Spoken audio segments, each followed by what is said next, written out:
Good morning, I'm Melanie Neumann. I run a company called Neumann Advisory Services. Been in the food safety risk management space coming up on 30 years. I worked with groups like Hormel Foods Corporation, the Schwann Food Company, yada, yada.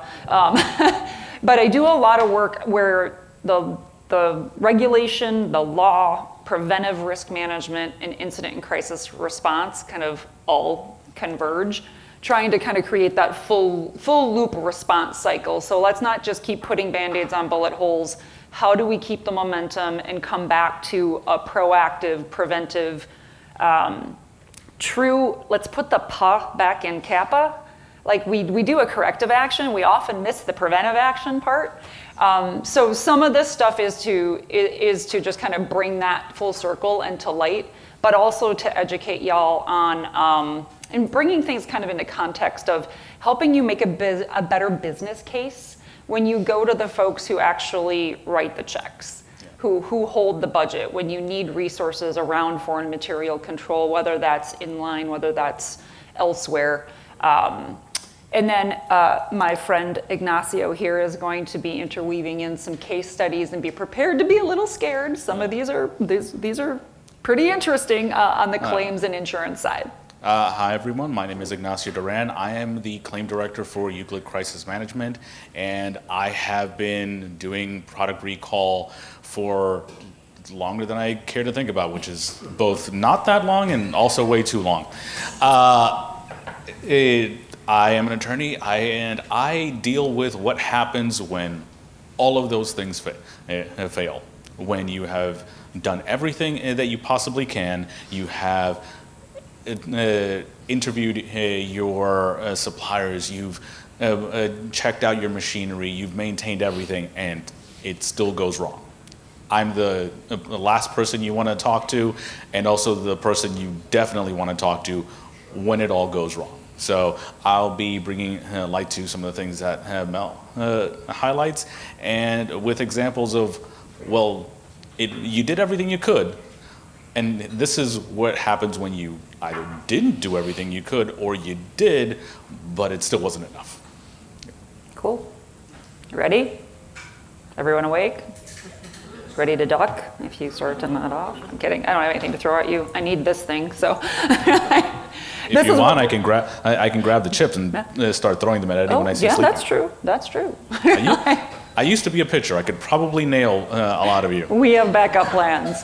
But real briefly, what we're going to talk about today is just establishing a little bit more context around why do we care. All morning was about why we care about foreign material contamination, how it happens, some of the examples, the fact that it is a true food safety hazard that is probably not getting the attention it deserves, and we're going to give you a little bit of data to be able to substantiate that. And again, maybe some of these are pieces you can take into your business case to be able to request additional funds and resources that you might need in order to tackle this particular risk.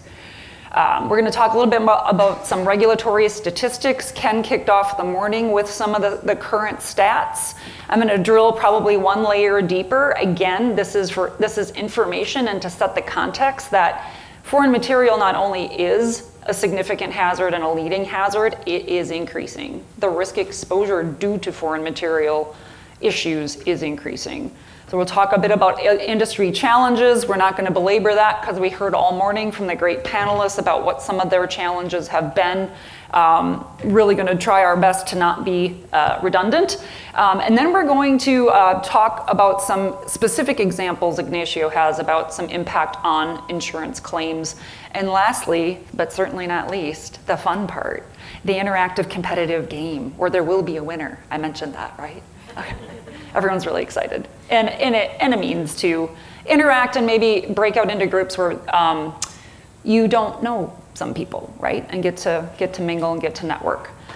So before we dive in, just a couple quick questions. We reviewed this morning the types of challenges and the types of issues we're facing. I'm sorry I would move this down, but I can't because it's on top of my dress or bust. Trying not to have the feedback for you. But how many of you here feel like, you know, in Chatham House rules, like no attribution is being paid? I don't know where any of you work, but like, do you feel like foreign material risk is being adequately addressed right now, whether it's in your company or industry as a whole? I got some head nods. I got some head nods the other way. I got a head nod like this, okay? So we're kind of across the spectrum, right? Some companies, maybe you feel strongly you are appropriately investing. In some areas, maybe the industry or your company could do a little bit better, right? Who had the phrase of, you had the phrase of like, never perfect, always better? Love that, right? So we can get better. And there's some tips in here today to help us with that. What about insurance? What kind of level setting questions do you want to ask about insurance? Has anyone in this room had the misfortune of speaking to someone like me after having had an incident? I see one hand back there, a few more. So a lot of you have had to deal with adjusters and the kinds of very specific, often weird questions that we ask, where we are speaking a completely different language than you guys are. You guys are dealing with multi-million-dollar companies that have problems with logistics, HR, sourcing giant machinery to do things that I can barely imagine. And I am coming to you with a very narrow question in a very specific language.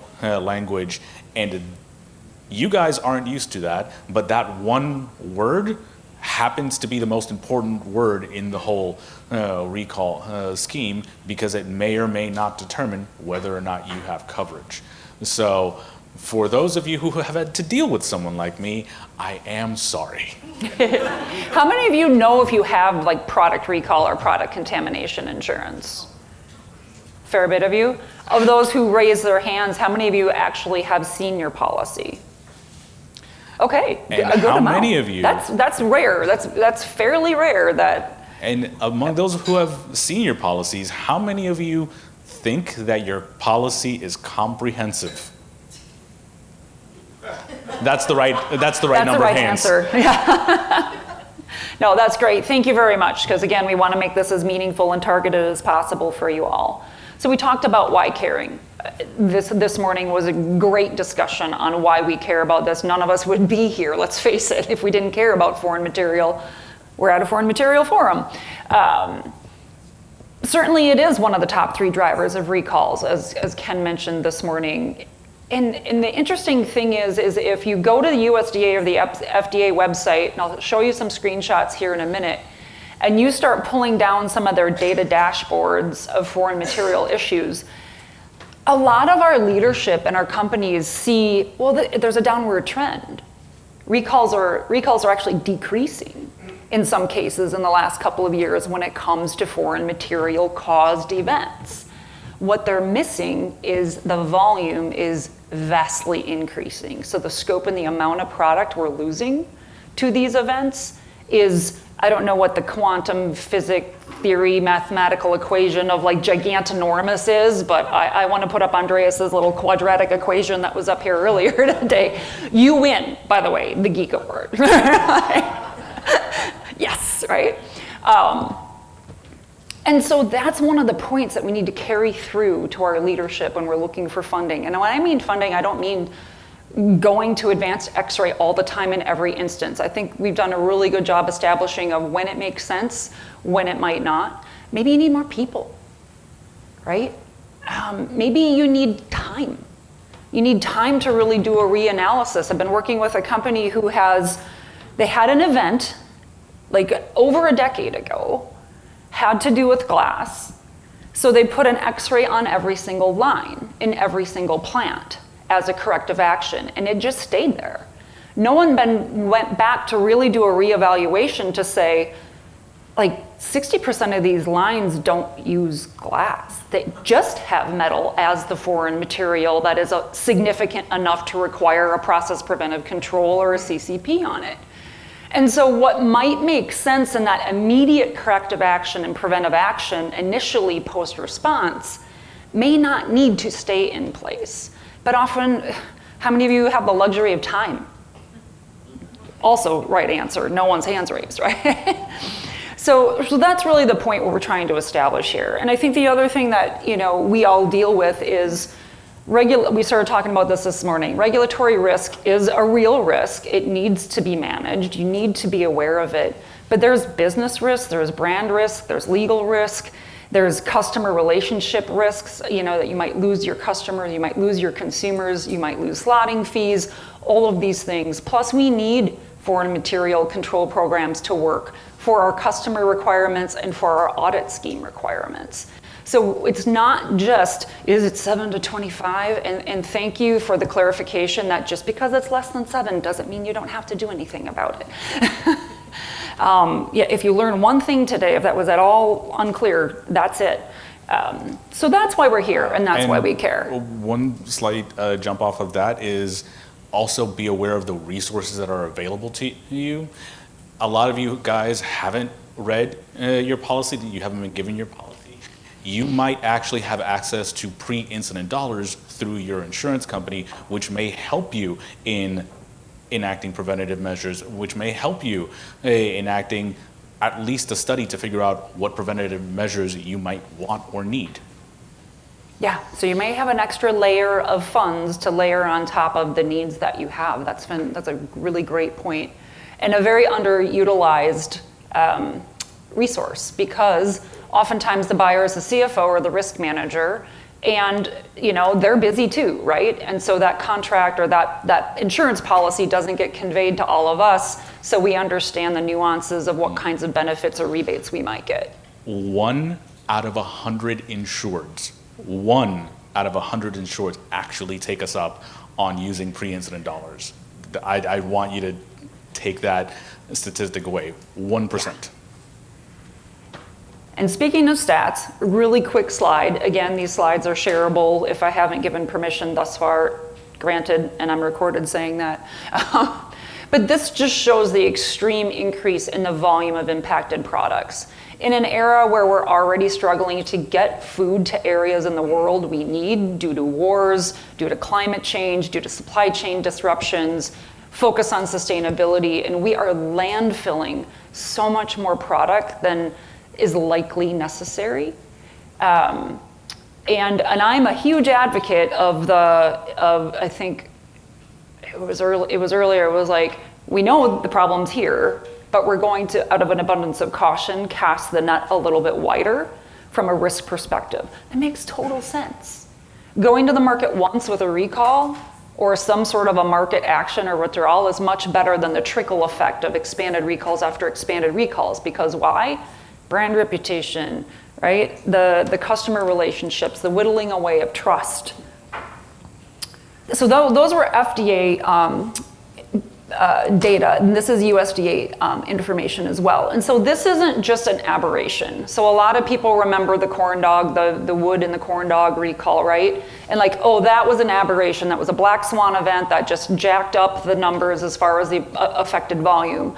But this trajectory has been happening year upon year for quite some time. So these are just 2023 and 2024 statistics to show that the volume is increasing, even if the number of recall events are decreasing. And again, one of the key points to convey as we go for resources. So this is the infamous wood in the corn dogs. And there was an initial conversation around, well, this is an obvious and an inherent foreign material, inherent material because it's corn dog. It clearly shows a stick, right? And so, the nuances become like, hey, as stuff happens, we learn, we grow, we should be able to apply it. The question of where it is now really matters, right? If you hit a pit in a cherry or in an olive or in Peter's infamous apricots, which I don't know if I'll ever eat again, I'm kidding. But it's in a different place than you expected. Arguably, there's a lot of legal cases that will start to argue like that was a reasonable and foreseeable event, or was it reasonable but unforeseeable, right? But in this case alone, I mean, this was a significant, it was 4 million pounds of corn dogs were recalled. But then there was the trickle effect, right? There was the expanded recalls and the expanded recalls prompted by consumer complaints. So, in 1 month alone, USDA recalled over 11 million pounds of product. So again, let's not focus on event numbers, let's focus on volume impacted.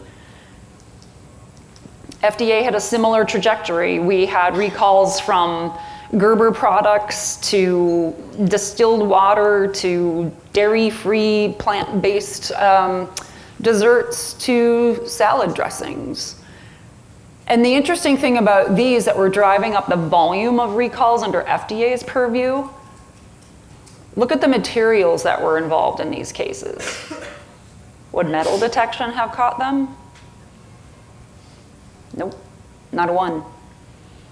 So there definitely is value, and it goes back to this morning's conversation about the need, like everybody knows the HACCP and the preventive, the food safety plan requirements around the hazard analysis, biological, chemical, and physical. We should be doing that supplier plus inherent product risk assessment for physical hazards, right?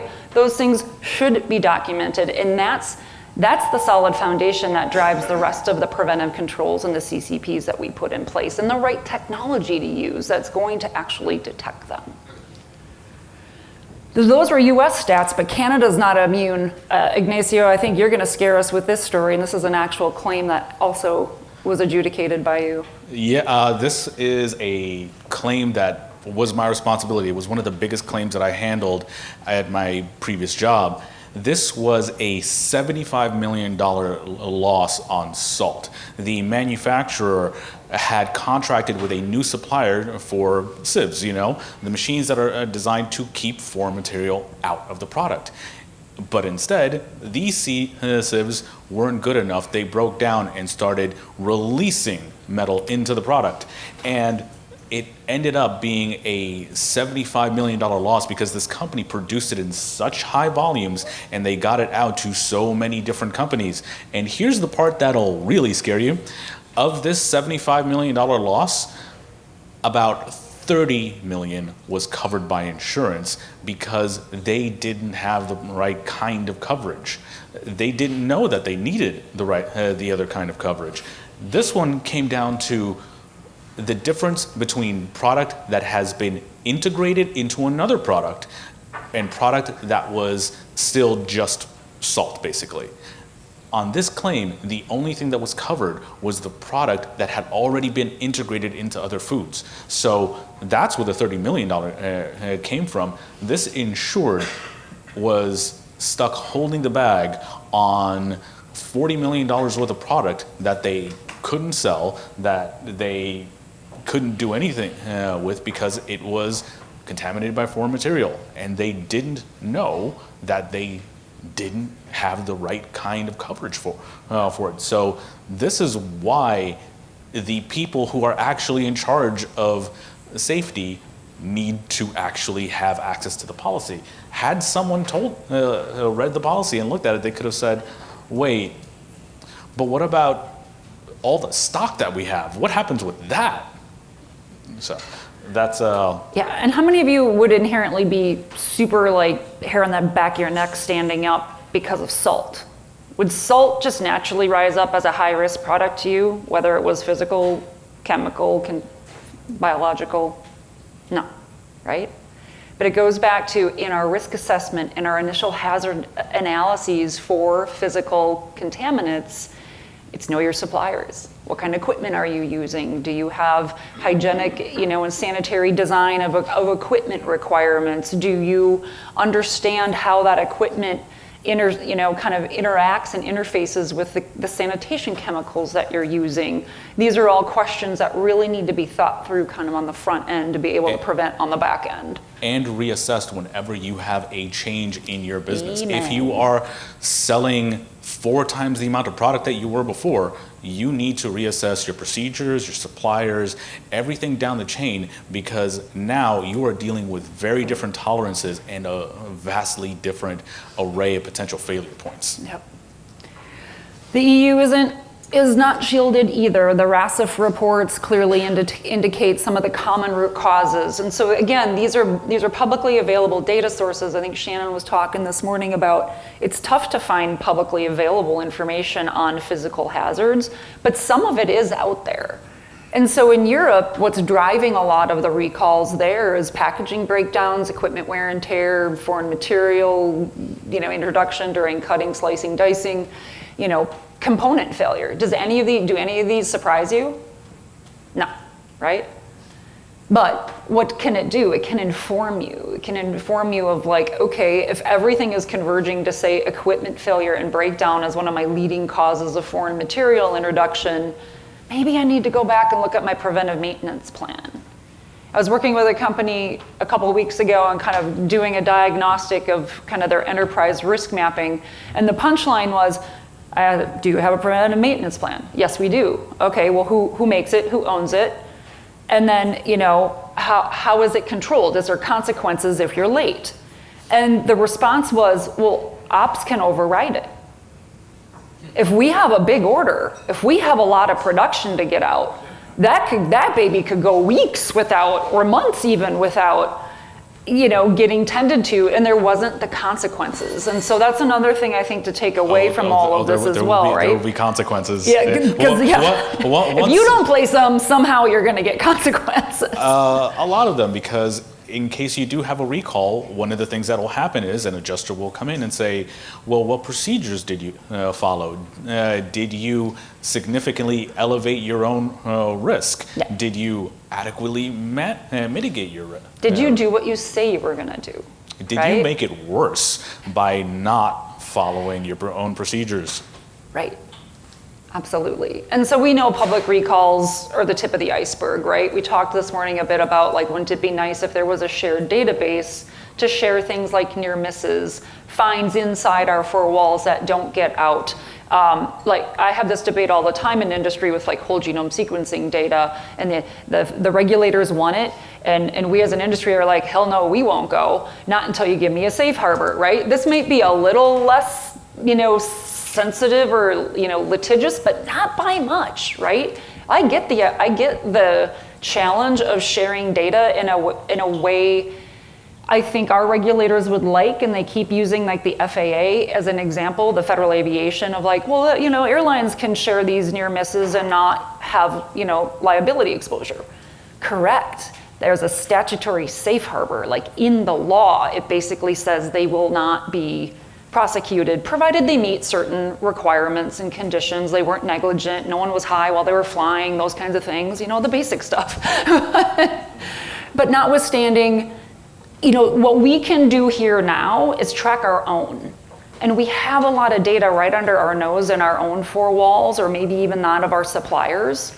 But trending it and connecting the dots is really important, because I will tell you, we are in an era where there is probably more liability with having data and not seeing the pattern and not doing anything with it than if you didn't have it at all. And I am not saying stop doing metal detection and foreign material control detection. That is not what I am saying.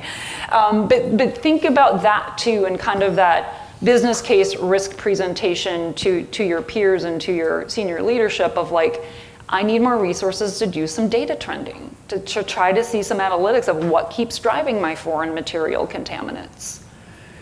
FlexXray itself, has, Kurt, you mentioned this morning, that you do benchmark reports every year, and I found this really interesting that it was like a 77% response rate where, manufacturers were saying like, at least weekly, we have a foreign material event that is significant enough to take time, talent, or treasure to go investigate and to try to resolve. So created this compliments of AI, a top 10 list. And what I like about this is like, this is something to just, again, feel free, grab it, copy it, put it up in a break room, put it up in the locker rooms. It's a reminder of like, what is driving foreign material contamination by way of root cause of it. And I'm not going to read them all to you. Feel free to take a picture, but Ignacio has a couple of examples on, I want to say 1, 6, and 9. Go. Yes, so let me very quickly ruin dried pasta, mac and cheese, and gluten-free cookies for you. So I'm a celiac. Please don't ruin gluten-free cookies for me. I'm sorry, you're going to have to figure out how to bake your own. I've tried for 3 years. I have failed. So number one, equipment breakdown. All of these, by the way, are from actual claims that I have had to deal with. I had a claim with dried pasta, and if all of you know just how tight the tolerances are on the machinery that you use, the machinery that was used to extrude and cut the pasta in this plant was very, very tight. You know how tight they have to be, and if they're not properly maintained, they start doing things they shouldn't. In this case, the tolerances on the cutter that was just outside of the bronze die, because of course this is bronze cut dyed pasta, we're not dealing with anything low rent. The machinery had gotten just a tick out of line, and it moved just this way, and instead of just smoothly gliding over the die, it was then grinding on the bronze cut die and shedding pieces of bronze into the pasta. And by the time it was figured out and caught, this was a $250,000 claim from one machine that was not properly maintained, that was not properly kept in alignment. And that's just a maintenance failure with a huge loss. Number 6, another one of my favorites, because this involves multiple levels of human error. The first layer was a maintenance worker at this plant that made mac and cheese. He, for whatever reason and however manner, let a plastic bag, one of the garbage bags, the blue kind, he let it fall into the machinery. At which point it got shredded into itty bitty bits, made its way into the mac and cheese, caused a ton of damage. Now, the insureds in this case didn't report it. They thought, oh, we can handle it. We can fix it. We're going to rework, fix this product. We'll deal with insurance later on if we need to. And it went on. And 4 months later, same guy, the same maintenance worker, did the same thing. And a second incident of blue flakes into the mac and cheese. And I don't know if any of you like the blue box mac and cheese. I'm sure you don't like it when the blue is inside your mac and cheese. So at that point it gets reported. Now here's the third level of human failure. These people had not read their insurance policy, and they didn't know that they had a 60-day notice window from the reported date, from the date of incident, in order to report their claim. So we had to deny and exclude everything that had to do with that earlier claim because it wasn't reported in time, and it was very narrow about whether or not we would have to deny the whole claim. Because it's basically the same thing. Fortunately, we worked it out that it was not the same incident. It wasn't an ongoing thing. It was one maintenance worker who he likes dropping plastic bags of machinery. It's his thing, And amazingly, they did fire him after the first time. So he stuck around and got to do it again. So read your policy. Know when you have to report things. It's really, really critical. Now this one, number 9, inadequate supplier safety controls. This is one of my favorites because this involves an insured who did everything right. These was a company who produced gluten-free cookies, and they loved what they did, and they wanted to make sure that they were not even here as far as quality, they were up here. The FDA says anything below 20 parts per million, you can label gluten-free. They entered into contracts saying, no, that's not adequate for us. We're not going to let anything above 10 parts per million be labeled as gluten-free. We're going to work with all the best suppliers. We're going to make sure that our machinery is impeccable. And they did that. And they made such a good product that they blew up. They started selling more and more product, and they went back to their supplier who had sold them the gluten-free flour. And the supplier was like, great, we can absolutely fulfill this contract. They could not fulfill this contract. They did not tell the insured that they could not fulfill this contract. Instead, they went to a company in Argentina who said, Yeah, sure, we can give you as much gluten-free flour as you need. Unfortunately, A, it contained rocks, which is where the foreign material comes in, and B, it wasn't actually gluten-free. It was documented at about above 60 parts per million, so complete failure. And top it all off, this was another example of inadequate insurance knowledge on the parts of the people manufacturing the product, because this was a $1.25 million loss, of which only about $350,000 ended up being covered because the coverage was not correct and no one had looked at it. And someone just said, "Oh, you want product recall? Sure. Here you go. Here's an out of the box solution." No one looked at it about whether or not it was adequate or what they needed, but you have it. It's just not what you need. Yeah. I warned you that you were going to be scared. So with that, we're just going to transition into the more fun aspect of this session, we hope. But I'm going to just quickly wrap up this aspect of the session by like the obvious, right? The consequences. Again, you know, if we don't control it on the front end, there's going to be some level of consequences on the back end. These are just some of the obvious. We talked a lot about what can be done to mitigate that risk, from supply chain controls, preventive maintenance programs, and then honor the schedule, by the way, just tip there. Meaningful metrics, and really watching, and you know, you get what you incent, not what you expect out of people as well. And so do you have the right kinds of metrics that are encouraging the right kind of behavior when it comes to foreign material controls?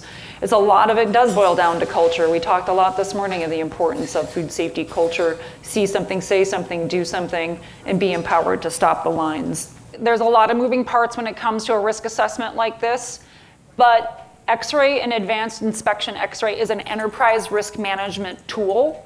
It may cost something, but they also have a fantastic ROI calculator that can help you really put it into context to tell you how much you might be saving as well. So with that, we're gonna ditch the stage. If you've got any other questions for us, we'll be around. And just thank you so much for playing, for staying awake and interacting. Good job, everybody.